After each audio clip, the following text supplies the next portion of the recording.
J'entends parler de la forclusion dans son histoire, de comment sa nécessité est venue pour Lacan, et aussi dans son immédiateté, c'est-à-dire de ce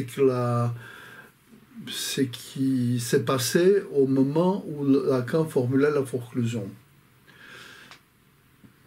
Comment sa nécessité s'est fait sentir, c'est quelque chose qui apparaît depuis le début de l'approche des psychoses, de la folie, par Freud. Si vous voulez, il y a chez Freud les thèses freudiennes sur la psychose obéissent à 4 étapes, peuvent être divisées en 4 étapes. L'approche freudienne, il y a des vagues d'approximation de la part de Freud de la question de la psychose. Une première étape est celle qui va de 1895 à 1912 environ. C'est-à-dire que Freud, à ce moment-là, est très marqué par la psychiatrie classique franco-allemande. Donc, dans la psychiatrie allemande, il n'y a pas de distinction très nette entre psychose et névrose. Et Freud même parle de névrose mixte ou formation mixte, c'est-à-dire qu'en même sujet, il peut avoir des traits psychotiques tels et tels, et des traits névrotiques tels et tels, ce qui n'exclut pas que par ailleurs, à d'autres moments, il accède parfaitement à la réalité. Imaginez quelqu'un de malade, nous pouvons avoir un cancer et parallèlement avoir une grippe ou avoir un rhume et par ailleurs faire du sport. Une chose n'exclut pas l'autre. C'est celle-là la vision de la psychiatrie allemande. En 1912, au moment où Freud écrit Schreber, son étude sur Schreber, il va déjà au-delà de ça. Schreber est déjà une approche proprement psychanalytique. Souvenez-vous, c'est dans Schreber que Freud parle du refoulement et du retour du refoulé. C'est dans l'étude sur Schreber qu'il parle des fixations. C'est une vision déjà métapsychologique, nous pourrions dire dans un certain sens, c'est l'ébauche de l'approche métapsychologique des psychoses. C'est entre 1912 et 1914 que Freud, après avoir lancé son Schreber, souvenez-vous que pour la psychose de Schreber, Freud parle de transfert, et donc c'est quelque chose qui va régner dans la période postérieure, ultérieure à celle-là. Donc Freud, c'est la période où il y a marqué par la rupture avec Jung, et tout de suite après, la période entre 1915 et 1923, quand Freud va être fortement marqué par les propositions d'Abraham, et à ce moment-là, il va nier qu'il soit possible. En même temps, il dit qu'il y a une approche des psychoses qui a été inaugurée par Abraham, et en même temps, il recule pour dire que les psychoses ne sont pas susceptibles de traitement psychanalytique, puisque le transfert est absent. Or, nous voyons dans cette troisième étape, entre 1915 et 1923, réapparaître les éléments de la première étape, de 1895 à 1912, puisque Freud dit « les psychotiques ne sont pas accessibles au traitement psychanalytique dans la mesure où ils sont psychotiques, pendant les périodes où ils sont psychotiques, dans l'extension de leur psychose ». C'est-à-dire que Freud ne conçoit pas que la psychose couvre tous les champs de la psychose, pour chaque individu, pour chaque sujet. Une autre influence importante pour Freud dans cette période, entre 1915 et 1923, est celle de Tosque. Vous vous souvenez, Victor Tosque suivait Freud de très près. Freud commente avec Louis-André Salomé comment peut-il savoir connaître tout ça déjà, alors que moi-même je ne l'ai pas encore formulé. Et si nous prenons les textes de Freud sur l'identification, le texte métapsychologique de Freud, tous les exemples cliniques dans le texte sur l'inconscient proviennent de Tosque. Or, Tosque est en train de formuler quelque chose qui va se révéler révolutionnaire et à quoi Freud n'est pas immédiatement sensible. Et puis la dernière période, qui est de 1924 à 1937, où à partir des textes comme Névrose et psychose ou la perte de la réalité dans la névrose et dans la psychose, Freud relie encore une fois avec sa sensibilité de sa première période, puisque pour lui, névrose et psychose sont très proches. Et même dans Analyse sans fin et Analyse avec fin, on va dire que, ou dans la perte de la réalité, dans la névrose et dans la psychose, Freud va dire que l'état normal de fonctionnement du psychanalyste avec l'attention flottante est un état proche des psychoses. Voilà où Freud en est. Or, très vite se fait sentir une difficulté qui est celle de l'existence d'un mécanisme propre à la psychose, qui serait différente de ceux proposés par Freud et de ceux proposés par Freud pour la névrose. Pour Freud, les refoulements est ce qui vient expliquer la psychose, et tout au plus, à un moment donné, il emploie ces mots de rejet, Verwerfung, que Lacan va traduire plus tard, va proposer la traduction d'abord comme retranchement et ensuite comme forclusion. Les premiers mécanismes proposés différents de cela viennent de la part de Tosque. Tosque écrit dans un de ses textes, de la genèse de l'appareil influencé au cours de la schizophrénie, Tosque écrit la chose suivante. Si les théories psychanalytiques que j'ai utilisées jusqu'ici sont exactes, cette trouvaille de l'objet au niveau des organes, qui ne peuvent être considérés comme des morceaux du monde extérieur que par la voie des mécanismes de la projection, doit être précédée par les stades qui précèdent en général la projection de la trouvaille de l'objet extérieur, soit sur la voie de l'identification à une position libidinale narcissique. Nous devrions alors admettre l'existence de deux phases successives d'identification et de projection. J'admets comme en fait l'existence de ces deux phases successives au cours de la trouvaille de l'objet et du choix objectal, les phases d'identification et de projection. Vous voyez bien que Tosque est là tout près de proposer l'identification projective.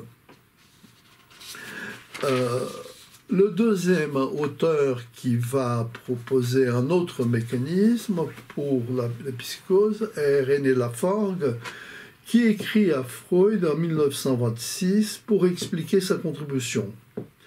Il veut introduire dans la théorie psychanalytique sa notion d'escotomisation, un point aveugle, des choses que nous ne pouvons ni faire ni voir, et à côté du refoulement et de la répression et du déni, Laforgue propose cette idée de l'escotomisation. C'est un terme qui vient de l'optique, de l'ophtalmologie, quand il y a un point noir dans la rétine. Et Freud fait une réponse à Laforgue que, pour être un peu à côté de la plaque, n'est pas moins importante. C'est qu'il répond à Laforgue après beaucoup de temps, c'est Laforgue qui a envoyé la princesse Marie Bonaparte à Freud, et donc Freud lui est reconnaissant à ce titre. Et en plus, la princesse doit faire une certaine pression sur Freud pour qu'il réponde à la lettre de Laforgue. Freud répond à Laforgue, en somme, votre terme d'escotomisation, je ne peux pas l'accepter puisque vous négligez la métapsychologie, vous négligez l'approche métapsychologique. Et il ressort à Laforgue exactement les mêmes arguments qui sortaient à Abraham au sujet de deuil et mélancolie. Freud dit, vous ne pouvez pas, tout ce qu'Abraham a écrit sur la mélancolie était très juste et très bien vu, sauf qu'il ratait l'essentiel, c'est-à-dire l'approche métapsychologique. Abraham ne savait pas, ne prenait pas en considération les aspects topiques, dynamiques et économiques du fonctionnement psychique. Topique, donc, où s'inscrit un processus, dans l'inconscient, dans le préconscient ou dans le conscient. Dynamique, ce qui était de l'ordre du plaisir va devenir du déplaisir, et ce qui était de l'ordre du déplaisir va devenir du plaisir.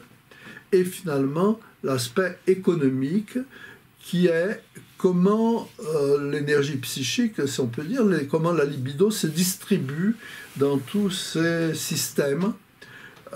Quelle quantité devient du déplaisir, quelle quantité reste comme du plaisir. Freud dira plus tard que si la métapsychologie a échoué, c'est parce qu'il n'a pas pu développer, ou il n'a pas su développer, la question économique du fonctionnement psychique. Alors, Freud fait cette réponse à Laforgue, et en 1927, de manière plus large, discutant la formation du fétiche, Freud argumente, si je ne me trompe, Laforgue dirait dans ces cas que les garçons scotomisent la perception du manque du pénis chez la femme. Alors, Freud dit, un terme nouveau est admis dans la mesure où il décrit quelque chose que les termes anciens ne peuvent pas d'écrire, etc. Et donc, il prétend que son terme de refoulement et des rejets peuvent tout décrire. Donc, nous sommes voici ce qu'il dit Freud. Veut-on séparer plus rigoureusement en lui, pour le refoulement, veut-on séparer plus rigoureusement au niveau du refoulement les destins de la représentation de celui de l'affect, réservant l'expression Verdrangung à l'affect et Verlehnung au déni, c'est que la Verdrangung serait pour l'affect, les Verlehnung serait pour les destins de la représentation, la désignation élément des actes. Scotomisation me paraît particulièrement inappropriée, car cela éveille l'idée que la perception aurait été pure et simplement effacée, de sorte que les résultats seraient les mêmes que si une impression visuelle tombait sur la tache aveugle de la rétine. Or, la situation considérée par la psychanalyse montre au contraire que la perception est restée et qu'une action très énergique a été entreprise pour maintenir son déni. En contre-investissement, une action très énergique et permanente a été entreprise pour maintenir son déni. Donc, c'est sur ce terrain-là que Lacan va arriver. C'est sur ce terrain-là que Lacan va reprendre les choses après que très tardivement, Melanie Klein par exemple, est un auteur qui utilise les scotomisations de Laforgue très tard dans son œuvre, l'idée d'identification projective n'intervenant qu'à partir de 1943, si je ne me trompe pas, et d'abord dans la traduction française de son article, puisque c'est une note de bas de page qu'elle ajoute à cette traduction française, c'est que fait qu'en général, les auteurs anglais ne sont pas attentifs à cela. Donc, Lacan arrive dans son séminaire avec Hippolyte, et c'est dans ces séminaires avec Hippolyte qu'il va proposer les nouveaux concepts. Hippolyte fait son intervention et Lacan fera la sienne, proposant la forclusion. Or, qu'est-ce qui se passe? Hippolyte a lui-même proposé un nouveau concept. Donc, ça, c'est une première observation. Hippolyte a proposé le concept de dénégation. La dénégation comme négation d'une négation ou négation réciproque apportée par Hippolyte comme nouveau concept possède une longue histoire philosophique qui implique au moins Kant, Spinoza, Leibniz et bien entendu Hegel. Ce n'est pas cette voie que Lacan semble choisir pour proposer son importation en psychanalyse du concept de forclusion. Il semble plutôt être inspiré par la linguistique française qui étudie les formes de négation en français. Néanmoins, je pense que nous ne devons pas restreindre la source de l'inspiration lacanienne au seul domaine, au seul Pichon et Rivière, qui sont les linguistes qui proposent cette notion de forclusion. Je pense qu'il y a une convergence pour Lacan entre la linguistique et la philosophie, et il sait bien que la philosophie travaille avec cette notion de dénégation à partir du moment que Hippolyte résume en français cette histoire de la négation de la négation.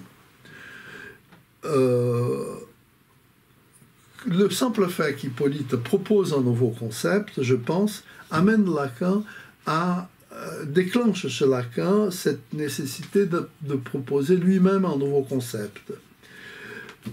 Pendant un certain temps, la pertinence de la nouvelle traduction de Verwerfung est équivoque.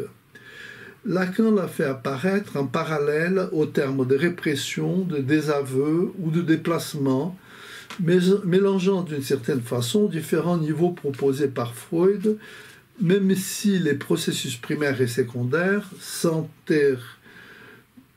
tissent, se mêlent en permanence. Il y a, outre les concepts de Hippolyte, de dénégation, il y a Winnicott en Angleterre qui a fait ressortir aussi un vieux mot de la langue anglaise, qui est le mot de déprivation, pour expliquer les cas asociaux et pour expliquer une certaine psychopathie.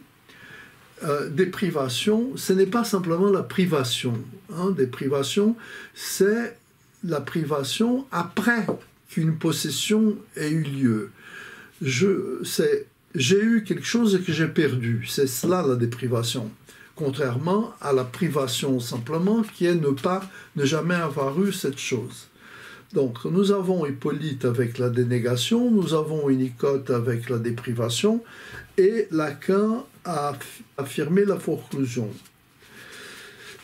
C'est quatrième point. Lacan affirme définitivement sa nouvelle notion durant son séminaire sur la psychose en 4 juillet 1956. 4 juillet, je vous rappelle, c'est la date de la commémoration de l'indépendance des États-Unis, et c'est les moments où la psychanalyse française que Lacan choisit pour autonomiser en quelque sorte définitivement la psychanalyse française par rapport à la psychanalyse de langue anglaise en proposant sa forclusion. En tout cas, pour la phénoménologie de la psychose, dit-il, il nous est impossible de méconnaître l'originalité du signifiant comme tel, à savoir que c'est de l'accès, de l'appréhension d'un signifiant auquel le sujet est appelé et auquel, pour quelque raison pour laquelle je ne m'appesantis pas pour l'instant, et autour de laquelle tourne toute la notion de Werwerfunk, dont je suis parti, et pour laquelle, incidemment, tout bien réfléchi, je vous propose en fin d'année, puisque nous aurons à les reprendre, d'adopter définitivement cette traduction que je crois la meilleure, la forclusion, parce que notre régé et tout ce qui s'ensuit, en fin de compte, ne donne pas satisfaction. Alors, Lacan propose la forclusion, et il y a un flou qui se produit. Les choses sont un peu floues. C'est-à-dire que nous entendons aujourd'hui, actuellement, aussi bien des psychanalystes parler de la forclusion comme un processus qui serait en quelque sorte équivalent et un développement du refoulement, un processus se produisant chez l'individu. Or, il y a une autre approche possible pour la forclusion, puisque Lacan dit que c'est dans un accident de ces registres et de ce qui s'y accomplit, à savoir la forclusion du nom du père à la place de l'autre, du grand autre, et dans l'échec de la métaphore paternelle, que nous désignons les défauts que donne à la psychose sa condition essentielle, avec les structures que la séparent de la névrose. Or, nous avons ici cette notion que c'est la forclusion du nom du père à l'endroit de l'autre, du grand autre. Or, les grands autres désignent la mère pour l'enfant. C'est comme si l'enfant percevait, comme si l'enfant ne pouvait pas accéder au nom du père puisqu'il est forclos par la mère. Donc c'est un processus un peu complexe.